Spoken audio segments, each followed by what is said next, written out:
Magandang araw, Luz Dominda, and happy Father's Day po sa lahat ng tatay, erpat, Podrakils, at kung ano mang katawagan doon sa inyong mga tatay, mga kapuknat. Alright? Dahil araw nila ngayon. Cheers! Wow! Ayan. Lalisingin niyo po yung mga tatay, yung mga kapuknat dahil araw nila ngayon. Siyempre, pasalamatan ko muna ang aming nag-iisang tatay, nag-iisang haligi ng aming tahanan na si Papang Intoy.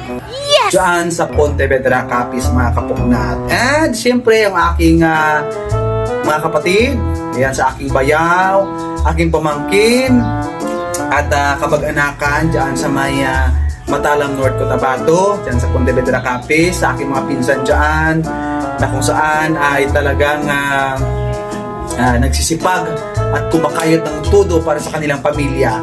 At sa aking mga tsuhin, ayan, at sa aking mga kasamahan sa buhay, saludo ako lahat sa inyo.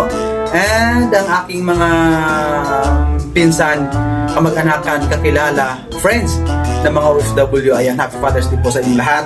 And ingat kayo dyan, abroad, mag-ingat kayo.